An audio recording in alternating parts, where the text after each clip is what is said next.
Welcome back to the JCPod, partner with Stare Down Sports. Stare Down greatness, and man, we went into this weekend thinking the games were going to be good. We ended up with some pretty fun and good games over this weekend. So NFL Week 17, we'll go over that. We got some games to recap. So the playoffs are basically officially set now, other than seeding. So we know all the teams that are going to be in there. We just have a couple seeds that might move around. So after we talk the games, we'll talk about that and talk about all those implications. We're going to go over the awards market because massive swings in some of these markets. We're talking MVP, Offensive Rookie of the Year, Offensive Player of the Year. We got some massive swings that have happened. So we need to talk about that a little bit. And then I'll finish it up, just recap some of the scores from the bowl games, and then briefly talk about the college football playoffs as we prep for tomorrow, because I will be having my Pickem episode release probably normal time. It will be the, sadly, last Pickem episode of the season, which is great to think about. But I'll have it released normal time. I'll have my official college football playoff bets and everything. But I'll at least talk about it a little bit today, just in case some people aren't able to catch tomorrow's episode in time for the Miami of Ohio game. But without any further ado, let's talk NFL Week 17. Let's get some of these bummy games out of the way that don't matter anymore, because these teams stink. And their season's over. And we got some other important important playoff. Before we head to Sunday, though, we got to go back to Thursday night, which was Christmas Day. We had 3 games. Cowboys, they win. Well, I won't lie to you. All 3 of these games ended up being kind of poopy games. They were not very interesting to watch at all, to be honest. They had some good moments, spots here and there, but overall, and this is just my personal opinion, there's probably some people who enjoyed watching some of these games, but stakes weren't really there. Every team won that we thought were going to win. The Chiefs game except the Lions. I mean, that game, I'll admit, was pretty shocking. I mean, and we're talking Vikings won, and congrats to them. That was a big win, but they went to Brosmer passing for 51 yards, and Aaron Jones rushed for 53 yards. The Lions just looked horrible. So that was kind of a man watch there. Cowboys Commanders. I mean, it was Josh Johnson against Dak Prescott. I think we all thought the Cowboys were going to win, and they end up winning. But I will admit there were some moments where the Commanders looked a little bit flirty, but overall, I mean, Cowboys went up 24-10 at half, and you're kind of just like, oh, okay, so this is probably over then. And that was the sense there. And then Broncos Chiefs, I'll admit, I just kind of ended up not. I don't think I watched too much of that game. I had it on. I won't lie to you. I had it on a second screen. It got to the point where it's like, I'm done watching poopy games. This is a game. Broncos struggled where. This was another game where I'm like, I don't want to watch another poopy game, so I'm just going to put it in the background. This game ended up being close. The Broncos struggled for a little bit throughout the game. I don't know if it's one of those things where they just kind of walked. I don't know if it's a division game, so it's tough, or it's one of those where they just kind of walked in and thought, like, oh, we're going to win this game. We'll be fine. No Patrick Mahomes there, and they just didn't fully play up to par, but it was not a great showing for them on. They get the win, but was not a great showing for them on Christmas, and that's one of those things where now you look at it, it's like, okay, I don't know how to evaluate the Broncos this year. They just are weird. That's the way to put it. They're a really weird team, especially offensively. Defensively, they got studs everywhere, but offensively, I just don't know what to think about them. Some weeks they're hot, other weeks they're cold. They start off slow, then they get hot. They start off hot, then they get slow. It's just, one week it's this, next week it's that. It's Sean Payton's offense as well, so every other week a different guy is getting involved and doing something, so it's just, yeah. I don't know how. I mean, that was a good win for them. They're probably going to get the 1 seed, but that's a weird 13-3 team that I just look at. It's like, obviously, yes, I understand they're good and everything, but it's like, it's a weird team, man. That's just a weird 13-3 team. Good team, weird team. Chargers, then we go on to Saturday, where these games were pretty fun. Texans win 2016. They score 14 points on basically 2 big plays right away. And then they offensively didn't do much of anything the rest of the game. But defensively, they're so good. They're so good defensively. I mean, they absolutely just shut down the Chargers offensively. I mean, it was a complete struggle for them all day to get anything done. Then when it finally felt like they got a break, they just had to go against them. Like, Rondé Gatson had a drop. Rondé Gatson had a tip into his hands. It was a pick. Penalty that pushes them back, that kills the drive. It's just anytime the Chargers seemed like they got a little bit of light, it was just taken away from them. Justin Herbert was pressured 20-plus times, and I think that's the most.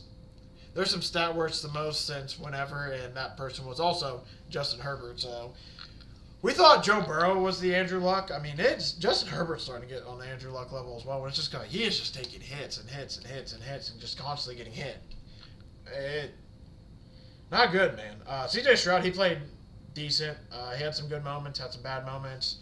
Overall, though, it was just a game where the Texans got out really early. Chargers just took way too long to go, but now it's official. They because they lost that game, they really don't have a shot at winning the AFC West or controlling their destiny when it comes to seeding. I think they're basically locked in at the 5. I mean, they might drop the 6 seed, but honestly, teams don't really care too much about the 5, 6, 7 seed. 2, 3, 4, they might try to play with a little bit more, or 1, 2, 3, 4. Obviously, they'll try to play with a little bit more change. But 5, 6, 7, genuinely, most coaches just kind of, it is what it is. You'll have to play them all eventually. So they are resting Justin Herbert for next week, which is probably really smart because he has been getting beat. But I'm not gonna lie to you, man. That Texans team they are just mean defensively. They just keep hitting. And this is all legal, but they just keep smashing and smashing and smashing. And it gets to a point where it's man, you just don't want to get hit anymore. They fly around so much. They have 2 nasty dudes on the ends, and Danielle Hunter and Will Anderson. It's just they're really good, man. Started off 0-3, and they're really starting to find the stride. If they can figure out the offensive line and then get a couple weapons on the outside, this is a team that next year, if they get, I'd pick them to win the Super Bowl, honestly. If next year, if they got a really good offensive line and they were able to add another weapon to Nico Collins, I mean, they might be unstoppable. Especially if their defense is going to play like that, they are going to be in a lot of games with a good chance to win. It's just going to come down to can their offense perform. I mean, they were able to get those big strikes early, which helped them end up winning. And also another thing with the Chargers, their kicker missed a PAT and a field goal, which if you notice, they lost by 4. That'll do it. It was just some crazy stuff for the Chargers that just went against them that game. So hopefully Justin Herbert can get healthy because this is a team. We're going to see both their teams in the playoffs. So it's just a fun little preview of what 2 playoff teams could look like. As for the other game, Derrick Henry moves into the 4th all-time rushing touchdowns with 121. He moves 10th in the all-time rushing with 12,743 plus rushing yards. This was a Derrick Henry game.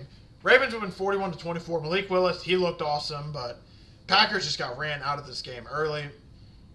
Derrick Henry, 36 carries, 260 yards, 4 touchdowns. He has the most 200-plus rushing yard games in NFL history. He has 7 now. He was tied with Adrian Peterson at 6, which we might bring those guys up a little bit later when we talk about Bijan. But yeah, Ravens just absolutely ran all over the Green Bay Packers. Josh Jacobs should have not played at all. He came in the game, basically didn't play at all. Probably killed a lot of people in fantasy. 113 receiving yards for Christian Watson. He had a big day. But Malik Willis, the big story about this game is Derrick Henry ran all over him. The Ravens keep their playoff hopes alive. Another subplot from this game is Malik Willis just got himself a lot of money because, we could maybe see him in Atlanta next year or Miami. These are teams that are going to be in the quarterback market. So, and with how well he just played this week, some teams probably going to talk themselves into him, so he's at least going to have a chance to compete for a starting job. It could even be Arizona. There's a good chance. I'm pretty sure Arizona's going to probably move on from Kyler. I assume Miami's going to move on from their quarterback. I don't know what exactly Atlanta's going to do. We'll talk about it in a minute, but after the Monday night game, they might just stick with that guy. Patriots, they win 42-10, absolutely just destroy the Jets. This was a Drake Maye masterclass. He 19 for 21, 256 yards, 5 touchdowns. Threw 5 of them things. Ramondre Stevenson had 1 on the ground, and then I think he also had 1 receiving. Stephon Diggs had a decent day. We'll talk about him a little bit later. He has some stuff going on legally. Brees Hall, he was able to score a touchdown late. He had 111 on the ground. He's the first Jet to get over 1,000 rushing yards since Chris Ivory, which was whoa, that was kind of an insane stat to hear about because you think about it, it's Chris Ivory, man. I haven't heard that name in a while, so it goes to show how bad the Jets have been in the running back situation. But biggest thing I want to talk about in this game is just Drake Maye absolutely went off. He played so well, he might have flipped the MVP odds, especially with the loss that Matt Stafford had on Monday night and how kind of he played, but man, Drake Maye's just so good at football. I've got to watch him all year, mainly because he's been on my fantasy quarterback, so I've kept really good tabs on him. He helped win me a championship this week. Him, Parker Washington, Omarion Hampton, massive games out of those boys, so I was really happy about them for that, for me personally. But, what a game from Drake Maye. 5 touchdowns, man. Absolutely just went off on the Jets, who, kind of stink. Saints, they win 34-26. This was a game where the Titans led it early. They were up 20-10 at one point, and then the Saints were just able to come back. Tyler Shough has positioned himself to potentially be Offensive Rookie of the Year. It's pretty much going to come down to him and Tetaroa McMillan, but he is... The Saints found their quarterback, I think. He's just played better and better and better every week. I mean, he had 22 for 27, 333 yards. I get it. He's played really well against the Jets and the Titans, but he's had moments all year and flashes all year. So against these bad teams, like, it's nice to see, like, hey, he can beat the bad teams. Against some of the good teams that did struggle a little bit. It's crazy to think that the Saints start Tyler Shough earlier in the year, maybe even start him at the beginning of the year.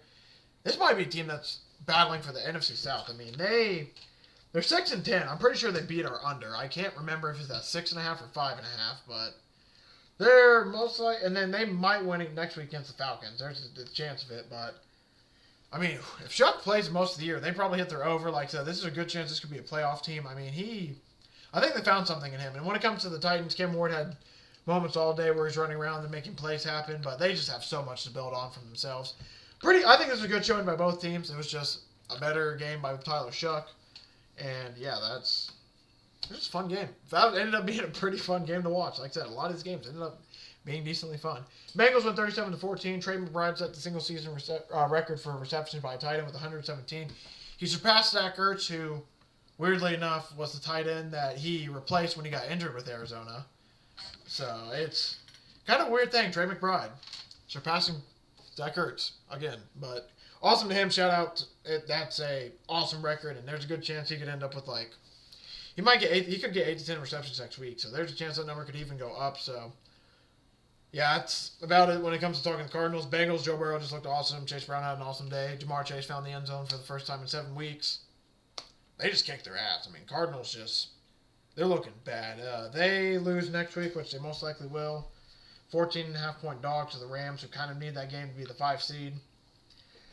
And they already announced that they're starting all their guys, so I don't know how you bring Jonathan Gannon back if you're the Cardinals. If he loses that game next week, he's going to be the losingest coach in Arizona Cardinals history, which I also can't blame him. He inherited the Kyler situation, which seems like it just seems like they're going to be moved on for full reset. Kyler's probably gone. Gannon's probably gone.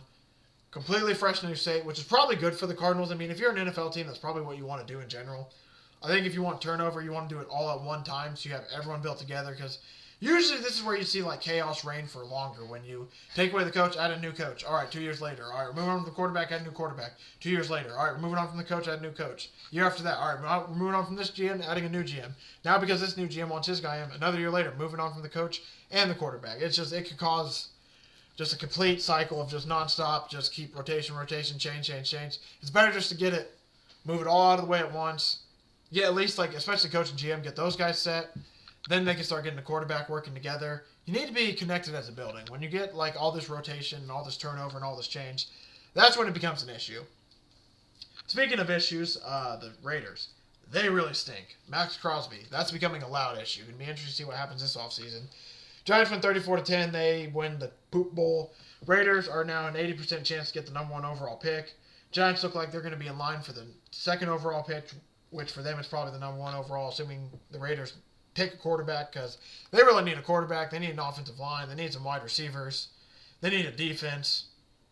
It's going to be rough for them. As for the Giants, though, they might be promising going to next year, but these are 2 teams we'll talk about more in the offseason. They're going to be definitely way more in the offseason storylines than they're going to be in the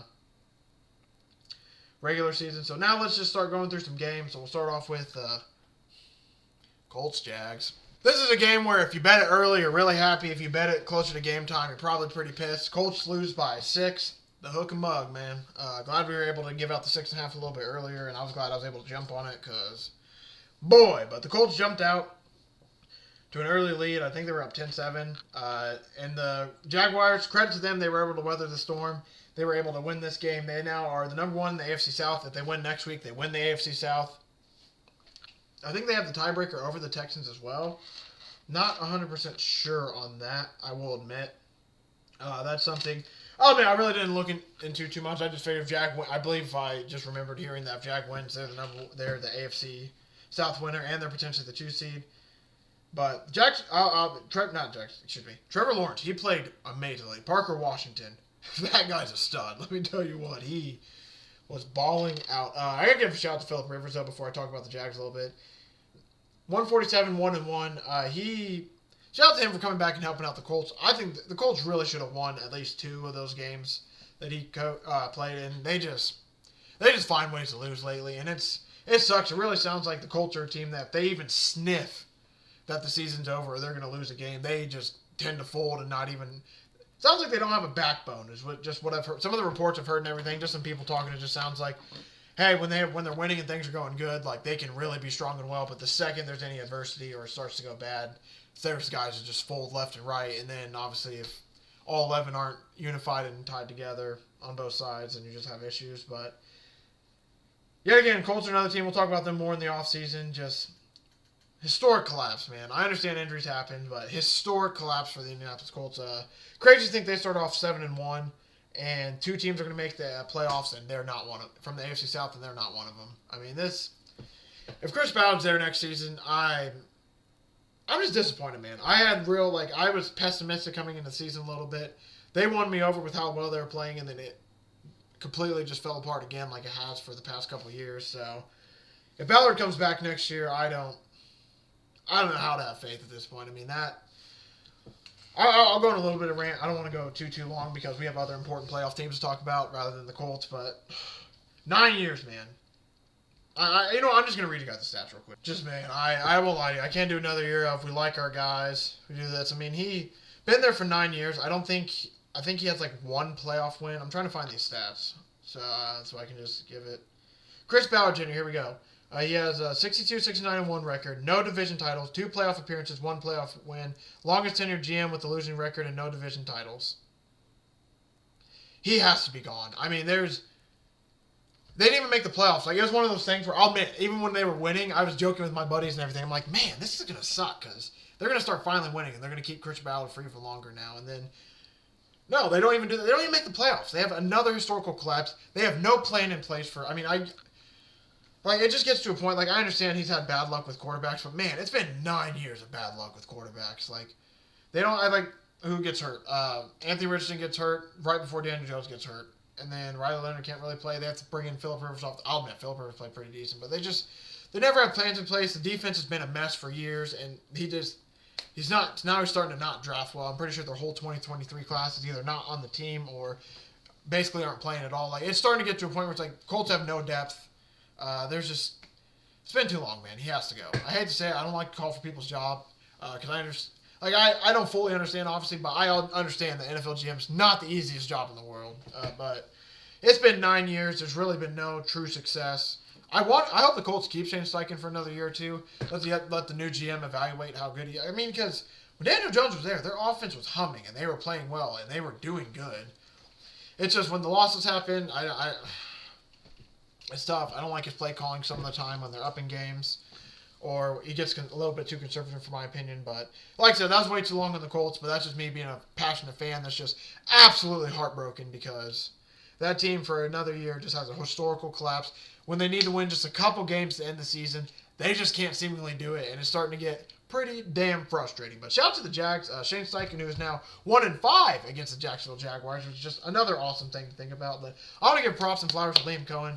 First NFL head coach in his first year to win 12 games.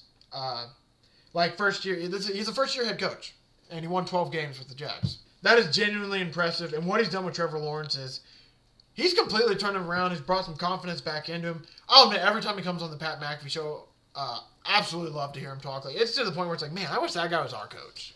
No offense to Shane Steichen, but I just love Liam Cohen. I genuinely, I wanted to not like him because he's a Jaguars head coach and everything. He seems like a great coach. Love the fire he has, love the passion, just love what he does. And it sucks to say because it seems like he's going to be having Jacksonville pretty decent for a while. And like I said, they can kind of control their destiny for the AFC South. Very curious to see what happens there. For the Sunday night game, 38-42, the 49ers are able to win. This is the first game to ever be, I think, 7-7, 14-14, 21-21, 28-28, 35-35 in NFL history. This was just a back-and-forth affair, left and right. Start off with pick six for the Bears. 49ers get 2 touchdowns, answer back. Then it's just literally answer. Both these defenses just not able to get a stop at all until finally the 49ers defense were able to get a stop late in the game. Overall, there's just so much fun. There was so much fun in this game. Like, there was this guy scoring left and right. Brock Purdy was having crazy plays. Caleb Williams was having crazy plays. Christian McCaffrey looked awesome. Luther Burden had an awesome play. Colston Loveland, he's looking great as well. Jake Tom just had an awesome game. I mean, these were just two playoff teams. This was very similar to like how this was the offensive version of the Texas Chargers, where these were just two playoff teams battling it out. The winner controls their destiny to the number 1 seed, which ended up being the 49ers. So now the Bears, I think they have a chance to be the 2 or 3 seed, what ends up happening. Shout out to the Bears, man. I'll admit, I was wrong with them. We talked about them earlier in the season. It's like, I didn't fully trust them to hit their over. I wanted them to prove it to me because of what they've done the past couple of years. They played really well this season. They seem like a team that's going to be good for the next couple of years. If they can keep just building on what they got. So I'm genuinely impressed. The Bears really impressed me with how well they played this year because I didn't think they were going to make the playoffs, and they're going to be the 1 seed in the NFC North. Really, really good by them. And as for the 49ers, they can be them and the Seattle. I think that game is for the NFC West and the number 1 overall seed, whoever wins, which is just crazy to think about the 49ers with everything that's going on with them. They have a chance to win the number 1 seed. And yeah, Shanahan and Vrabel are battling for the coach of the year. Brock Purdy, though, that one play on the touchdown to Kyle Juszczyk, nasty. That boy was nasty last night. Buccaneers, Dolphins. Dolphins win 20-17. Bucs have a very, very garbage touchdown. We're talking 50 seconds left in the game. Touchdown to Mike Evans. Other than that, they looked bad. This looked like a team that just was really focused on next week, just was not focused at all on this game. And that's just the best way to put it. Dolphins looked like a team that wanted to win this game. The Bucs looked like a team that was looking ahead and wasn't fully focused on their opponent, thinking they could have either just walked in and win or they just... I don't know. There's some funky stuff going on with this team. I really can't put my fingers on it. It has to be Baker being hurt, but then you think about it, they keep getting by. Defensively, they aren't looking too good either. Makes you wonder if they lose that game, Todd Bowles has to be gone, right? If they lose against Carolina next week. But if they win the game against Carolina next week, they make the playoffs. I mean, they're going to make it with a losing record. There still could be change. I don't know, but shout out to the Dolphins. They improved to 7-9. That's wild how they end up at 7-9 with everything that's been going on with them. They're going to have a new quarterback next year. As for the Bucs, like I said, they're 7-9, and that game against the Panthers next week is for the division. But what's crazy, if the Falcons win, the Panthers win the division regardless.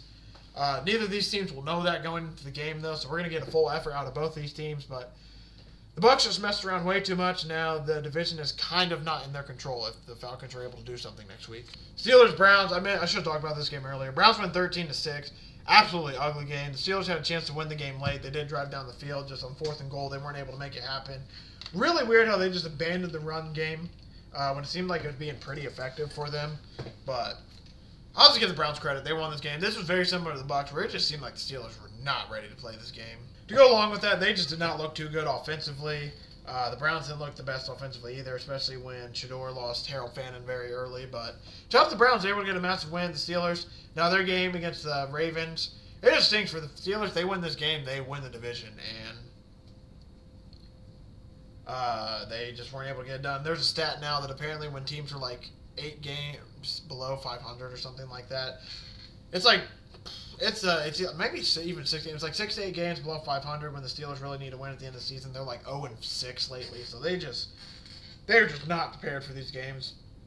I'm not blaming Tomlin for it. I just don't know if they just come out thinking they're going to win it. I don't know, but they got to beat that team, and they just don't. So massive win for the Browns, who pretty much that was their Super Bowl. They were able to get a massive win, and now for the Steelers, it all comes down to Week 18 for the AFC North. Seahawks, Panthers. Seahawks winning this game 27-10 was massive for them because now they have a chance for the number 1 overall seed next week if they're able to beat the 49ers, as 49ers hold the tiebreaker. So if they lose, they're not the number 1 overall seed. They'll bump down to the wild card. As for the Panthers, they just looked horrible offensively. Bryce Young, 14 for 24, 54 passing yards. Defensively, I mean, they tried to hold them in this game for as long as they could. I mean, they really did, but then it was just halftime. By the end of halftime, it was just too much to bear. Seattle Seahawks were able to bust the seal a little bit, and then after that, they just put up 24 in the second half. Based on Bryce Young and how he played offensively, throwing the ball for only 54 yards, they just weren't able to keep up. And NFC South stinks, man. Week 8. I mean, if the Falcons beat the Jets, they have a chance to be in the playoffs if they beat the Saints, which would be a lot more fun. Especially if Bijan's going to play like that. Holy hell, I can't wait to talk about that. If he's going to play like that, that'd be so much more fun than to watch this version of the Panthers or this version of the Bucs we're seeing. But hey, Panthers, if they get a Falcons win, they make it to their NFC. Let me just rephrase that. If the Falcons win, the Panthers are NFC South champions next week. If the Panthers win next week, they're NFC South champions. If the Panthers lose, the Falcons lose, the Bucs wins. The Bucs are NFC South champions next week. Eagles, Buffalo. Eagles win 13-12. Buffalo had a chance to win this game late. They drive down the field, score a touchdown with 5 seconds to go. Josh Allen, guy was wide open. Josh Allen just missed him, or they genuinely win this game. Like, they probably should have won this game, especially with how bad Philadelphia was. Philadelphia came out a little bit hot offensively, then Jalen Hurts was 0 for 7. They just completely fell apart in the second half. Just defensively, man, it's hard not to trust this team to win games. If their defense is going to play like that, too, especially, it's like, okay, so yeah, if their offense can just put something together, it's hard not to trust them to win games. But their offense has been pretty inconsistent lately. I mean, this is the second time this year that Jalen Hurts has gone on 0 for 7 in the second half, and they win the game. Yeah, I mean, overall, there was really bad weather in this game, too, so I'm not going to put too much emphasis on, like, them playing bad or whatever. But Josh Allen had 262 passing. He looked like he was still a little bit hurt, but that was just a tough loss for the Bills. They genuinely could have won that game. They were able to rally back late, score a touchdown 5 seconds ago. They just aren't able to complete the 2-point, and that's the difference in them losing.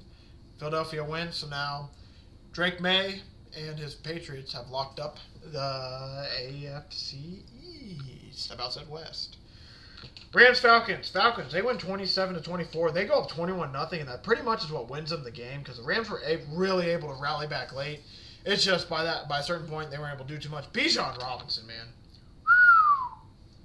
195 on the ground on 22 carries. I understand you want to, Bijan has fumbled a couple times this year, so you want to put in Algier, but let Bijan get that 200, man. Come on, man. Let Bijan get that 200, but I'm not going to lie to you, that 93-yard touchdown run Bijan had, absolutely insane. He is just so good at football, man. I mean, watching him last night, like, that's a good Rams defense, too. He made them look like little boys out there at certain points. Since ESPN has been tracking yards after contact, which started in 2009, Bijan Robinson had 190 yards after contact. 190 yards after contact. I mean, there's plays in last night where he's making 2 or 3 guys miss and then gaining 15 yards. He is a special back, truly. And that's another frustrating. If I'm a Falcons fan, I'm just mad at my team for not being able to beat the damn Jets. It's like, we could be in the playoffs. We, as in the Falcons, if I'm a Falcons fan. They could be in the playoffs. But instead, they're going to miss it because they just had such a slow start to the season. Quarterback-wise, I really wonder what they're going to do next year. All over the broadcast, they made it sound like Kirk Cousins is going to be gone, but then, like, Kirk Cousins was saying that to them, but then on broadcast, they're like, well, I don't know with how he's been playing lately, but they still, I think, they might go in a new direction. I don't know. That's just going to be a really interesting situation. Bijan has had 2,195 scrimmage yards. He needs 89 more across tonight in Week 18. I don't know what point this was in the game, by the way. This was just a stat pulled. But he needs 89 more across tonight in Week 18 to clear Saquon Barkley's 2,283 from last season for the most scrimmage yards for any player over the last 6 seasons. I don't think he's going to break the all-time scrimmage yards record, but he's going to be having one of the best seasons we've seen in a while. And like I said, it's just disappointing the Falcons weren't able to fully capitalize on it, but especially when they play like this good. Like they were able to do offensively, they were able to put it together enough in the pass game. Rushing game, Bijan was just doing his thing. As for the Rams, that's a tough loss. And Matt Stafford, we're going to talk about it here in a minute. Matt Stafford, that was a bad loss for him, especially for his MVP case. He had 3 interceptions, 2 touchdowns, threw for 290, especially when Drake May's coming off that big of the game. The odds have swung massively. So it's basically Drake May or Matt Stafford who's going to win the MVP. There's no other guys really in contention. Christian McCaffrey probably should be, but he's not going to be, let's be real. But yeah, for the Rams, it's just a really bad loss. Blake Corum went out with an ankle injury pretty early, which killed a lot of our props. It sucked, too, because Blake Corum started the game, and it really seemed like, oh, so they're going to use Blake Corum a good amount, which was going to be awesome for our props. But injuries suck. He got hurt, ended up losing, so you hate to see it. But for the Falcons, I'm going to give them a shout-out, man. That was an awesome win. Awesome win for them. So now let's go over some of the playoff stuff real quick before we get into the awards markets and all that fun jazz. So as of right now, you got the Broncos as the 1 seed. This is if nothing changes. Patriots will play the Bills. Jacksonville will play the Chargers. Steelers will play the Texans. Seahawks, they're the 1 seed as of right now. Remember, between them and 49ers, whoever's going to... It's basically going to come down to whoever wins that game between 49ers and Seahawks. Probably going to be the 1 seed, I believe. I think so. And then Bears, Packers, Eagles, Rams, 49ers, Panthers are the... That 49ers-Panthers game could get ugly if that ends up being what it is. Let's talk some Week 18 clinching scenarios. Clinching scenarios before we head to the award markets. So the clinch, Denver's clinched the AFC West, Patriots clinched the AFC East, Jacksonville clinched the playoff berth, Buffalo, Houston. So all the playoffs are clinched, like I said. The Denver Broncos can clinch the AFC's number 1 seed in the first round bye with a win or a tie. New England lost or tie. New England lost and a Jacksonville loss. So pretty much if they just win, if they win or have New England and Jacksonville lose, they're going to be the 1 seed. So it really sounds like Denver's probably going to be the 1 seed, especially because Chargers are resting Justin Herbert next week. The Patriots, they can clinch the 1 seed if they win and Denver loses, or if New England ties and Denver loses. Jacksonville can clinch the AFC South with a win and... Wait. Oh, sorry, that's just the number 1 overall seed, yeah. Jacksonville with a win or tie clinches the AFC South. With the Houston loss or tie, they also clinch it. Texans need Houston.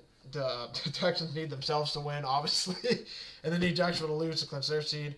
If Baltimore wins, they clinch the AFC North. If Pittsburgh wins, they clinch the AFC North. That's gonna be a fun one.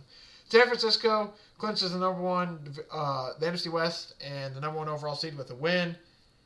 Seattle with a win or tie, they clinch the number 1 overall seed or the division. The Rams have no chance at all at the division or the number 1 overall seed anymore. At best, they'll be the 5 or 6 seed. Panthers clinch the playoffs with a win or a Carolina win or tie or an Atlanta win. Tampa Bay needs a win and an Atlanta loss now to make the playoffs. As for the Rams,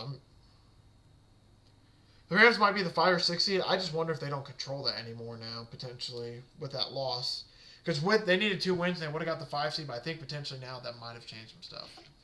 And before we head to the awards market, one final shout-out. Shout-out to Willie Anderson, Drew Brees, Jahari Evans, Larry Fitzgerald, Frank Gore, Adam Vinatieri, Marshall Yonda, Darren Woodson, Terrell Suggs, Eli Manning, Jason Witten, Kevin Williams, Luke Kuechly, Torrey Holt, and Reggie Wayne. Those are all your finalists for the Pro Football Hall of Fame this season. So like I said, now let's head over to the... It's been a fun one today. We're in playoff mode, man. And I'm not going to lie to you, Week 18 Pickem bets-wise, that episode's probably going to be decently short tomorrow because I ain't going to be betting too much. I'm not going to lie to you. Week 18, there's only so many games that matter. So many teams are going to be sitting guys, playing guys. I don't know who's going to be doing what, so we're probably going to stay away from a decent amount. But MVP-wise, you got Drake May, minus 340, Matt Stafford, plus 280. I sprinkled Matt Stafford at plus... Okay, so drop some a little bit. Wait, no, it didn't. Oh, it moved. Okay, he was... I got him at... He was plus 340 this morning. I bet at plus 250. It's now back up to plus 280, so that's going to move around a lot. I genuinely don't know. I could see arguments either way. The biggest thing that has me is a strength of schedule conversation. Like that, that's the one part where it's like, Matt Stafford clearly had the way tougher schedule, but other than that, the stats are similar enough to where it's like, it's whatever the main argument is. If the main argument is strength of schedule, it's going to go to Matt Stafford. If it's just how you played down the stretch, might go to Drake May. I really couldn't tell you. This is going to be a fun little race to the end. Coach of the Year, Mike Vrabel's plus 110. This has been bouncing around for a while. Kyle Shanahan's plus 150. Mike McDonald's plus 600. Liam Cohen's 12-1. Those are the Ben Johnson's 25-1. Sean Payton's 60-1. Genuinely, I think any of those coaches could win it. I do think it's going to come down to Vrabel, Shanahan, or McDonald. Liam Cohen is also very well deserving of that award, but potentially, I think that if McDonald beats Shanahan, Vrabel's for sure going to win it. If Shanahan gets the number 1 overall seed and wins that game, there's a real good shot Kyle Shanahan might win that, especially with all the injuries and stuff they've been dealing with. But we gave out Mike Vrabel at the beginning of the year. Obviously, you know who we're riding with. But he's dropped now. Like I said, I don't know who's going to win that award. It's starting to get... Mike Vrabel had a lock on it, but as the season's gone on now, it's been, man, there's a lot of deserving coaches this year for that award. Offensive Player of the Year, Jason's minus 380. Christian McCaffrey's plus 380. Puka Nakua's 14 to 1. Bijan Robinson's 25 to run, and then James Cook's 150 to 1 and drops off a cliff after that. I'll admit, I have bets on Christian McCaffrey, and I just bet Bijan Robinson this morning at 80 to 1, and now he's 25 to 1. I don't know if Bijan's going to win it. That was just a sprinkle flag. These odds are way too high, so I'm going to jump on them before they get rocketed down from the public, and that might even be a cash out if I learn something that he's for sure not going to win. But this is another award I really don't know. Jason has been really good all year. I mean, Christian McCaffrey damn near deserves the MVP, so he obviously deserves Offensive Player of the Year. Puka, he's had a great season, and Bijan Robinson, another amazing season as well. I can see truly any of those guys winning it, but honestly, I do think it's kind of a JSN CMC race. Truly, I think CMC probably deserves it. Comeback Player of the Year, Christian McCaffrey's minus 2,500. Trevor Lawrence is plus 1,000. I'm tempted to sprinkle Trevor Lawrence a bit, but Christian McCaffrey seems like he kind of has that award locked up, especially with how great he was this season. Myles Garrett, he's going to win Defensive Player of the Year. There's no reason to really talk about that market. Defensive Rookie of the Year, Carson Schwarzenegger's minus 750. James Pearson now plus 650. Nick Emmanwori is plus 1,000. I generally have no idea there. It's probably going to be Carson Schwarzenegger just based on the odds because the books obviously know something we don't, but I don't know, man. That's going to be an interesting award. And then the final one where there's been the most movement lately, Teteroa McMillan, he's now up to minus 140.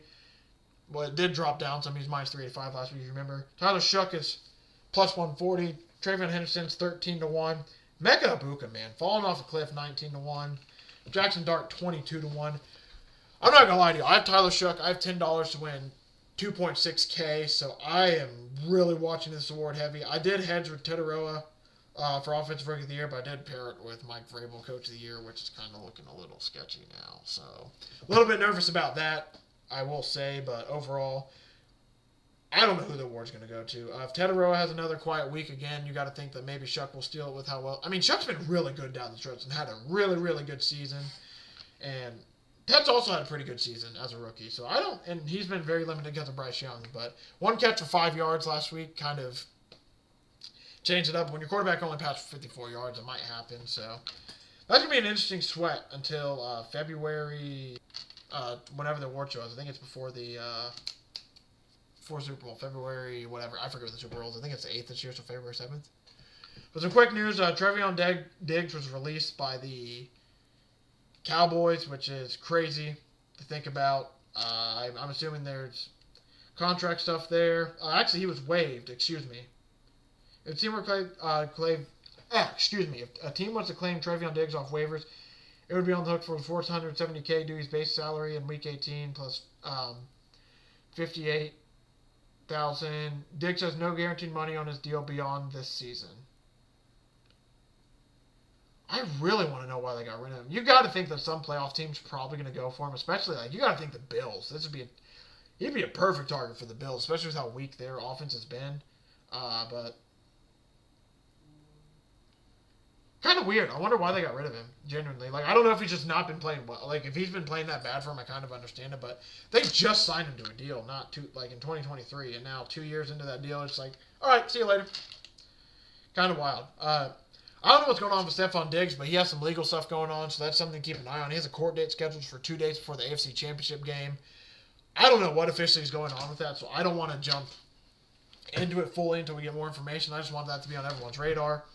Riley Leonard is going to start Week 18 for the Colts. Makes sense. See what you got in the guy, especially with their season being all but over. Northwestern's hiring Chip Kelly, which is kind of crazy that he's going back to college already. But he got a real big bag from the NFL. Now he's already right back to college. Brown Stefanski focused on the season finale, not uncertain of the future. You would think they might keep him, but the Browns are a dumpster fire, so who knows? Gannon is confident he'll return as the Cardinals coach in 2026. If he does, that would be crazy. I don't think their fans would like that at all. Justin Herbert sitting against the Broncos, we talked about that. Andy Reid plans to return to coach next year, which makes sense. He probably has a horrible taste in his mouth for how the season ended. And yeah, that's basically all the news I wanted to bring up there. So let's finally. Let's be honest. We'll talk about the college football playoffs more tomorrow. I said I was going to touch on it a little bit today. We ended up going decently long in the NFL, so Probably just going to stay away from it. We'll talk it briefly at the end after we go over the bowl games. We'll get these bowl games all the way first. When was the last time we were on? It was, I think, Tuesday. So Hawaii ends up beating California. That ended up becoming an awesome comeback for Hawaii. Northwestern just destroyed Central Michigan. That was a cover for us. Hawaii won for us. Minnesota, they went in overtime, 20-17. They rallied back a little bit late to win that game. Oh yeah, and the Minnesota got the ball second. Sorry, this overtime thing really messed me up. They were able to get a touchdown and win. UTSA, they beat Florida International 57-20, absolute blowout. East Carolina actually beats Pitt 23-17. Massive win for East Carolina because Pitt was playing a good amount of their dudes, especially at least Mason Heinschel was there, so they had their starting quarterback. So that's a massive win for East Carolina in the Military Bowl. Penn State, they went 22-10 against Clemson in the Pinstripe Bowl. Army did some work for us. They went 41-16 against UConn, able to cover. BYU went 25-21. They had rallied back late as well to win their game. Fresno State beat Miami of Ohio 18-3. That was just a beat down, mugging, stuffing in a locker, whatever verbiage you want to use. North Texas wins 49-47. San Diego State, 27 points in the fourth quarter. If North Texas doesn't score a touchdown with 6:08 to go, there's a really good chance they lose that game. That was just a wild game because at first you looked at it, it's like, I want to take San Diego State on the spread, and I watched and I didn't end up doing it, but North Texas just beat them down right away. It's like, okay, so I'm glad I stayed away from that. And then you look a little bit later, it's like, oh, now I'm mad I didn't bet that. They ended up coming back to cover, which, insane cover from them. Virginia holds Missouri to 7 points. They win 13-7. Really ugly game for Missouri. And then Houston, they win 38-35 against LSU. Probably not the best look for LSU to lose that game, but I didn't watch the game, so I'll admit, so I wasn't able to, I can't give you too much insight on it. Appalachian State, they lose 29-10 against Georgia Southern. Shout out to Georgia Southern, that was a massive win for them. Appalachian State, who was 5-8. Interesting. They were, I guess, like the 9th team asked to be in this bowl game, so they wanted to be there, but they did not end up showing up. And then, like I said, talk about the college football playoffs. We got an awesome game tomorrow in Miami of Ohio. I read both teams. Miami playing Ohio State, 9.5 point spread, 41 point total. I think that's going to be a really fun game. I think I'm on Ohio State to win. I just don't know about the cover fully. Texas Tech, Oregon, 2.5 point spread, 51.5 point over-under. I like Oregon to win that game. I think they'll probably cover. I'm a bit nervous about the Texas Tech defense, but I just think Oregon's a better team overall. And Dante Moore's probably the quarterback I trust most in that game. Alabama, Indiana, 47.5 total. Indiana, 6.5 point spread. You can get it 7 in some places. I like Indiana to win. Might take them to cover. I just don't trust Alabama's run game at all, and I think that's going to end up becoming a big factor in this game. And I trust in Mendoza. He's a tough dude. He's a gamer. He won them that game against Ohio State, so I'm going to take him in that game, in this game here. Then Georgia, Ole Miss. I like Georgia to cover. I think they're going to win. I think out of all the games, this will probably be the big one where it's like, oh, Georgia lost? Because like, I think if Alabama wins, I don't think we'll all be too shocked, honestly. Texas Tech, that'd be a bit shocking, but I don't think it'd be completely shocking. Miami of Florida, they got some good dudes. They're pretty talented. That one would be kind of shocking as well. But I think Ole Miss, Georgia would probably be the biggest shocker, especially with the whole coaching situation. I wonder if there's going to be an emotional letdown because of how much they poured out in the last game. But we'll have to see. All these games happen tomorrow, and that's when I'll see you again. Thank you for watching. Thank you for support. Really do appreciate it. I'll be back in this feed tomorrow, like I said. We'll go over Pickem Week 18. Kind of shed a cheer. Sad it's over. After Pickem Week 18, we'll pretty much, instead of having Pickem, we'll just do playoff picks. So instead of Pickem, it just becomes JC plays to end the season. And then, yeah. Crazy to think. We're already into that time, man. And then, like I said, so talking about tomorrow, Pickem, bets, playoff bets, celebration as we head into the new year, and a celebration as we head into the final week of the regular season. Like I said, just crazy that it's gone this far. Feels like just yesterday it was the first week of the season. We were finally getting excited for it to tip off, I guess kick off in this case. Get our toes just dipping in the water. And now, I won my fantasy championship last night. Got third place in another league. It's week 18 now all of a sudden. The regular season's over. We have 38 or so days until the Super Bowl, and then we start that countdown again. So let's try to enjoy these last couple weeks. It's going to go by pretty quickly as well. Man, just crazy to think we're already here. So let's enjoy it. Let's have some fun. I'll see everyone back in this feed tomorrow to go over Pickem, some bets. Not too many bets, but we do got a couple bets.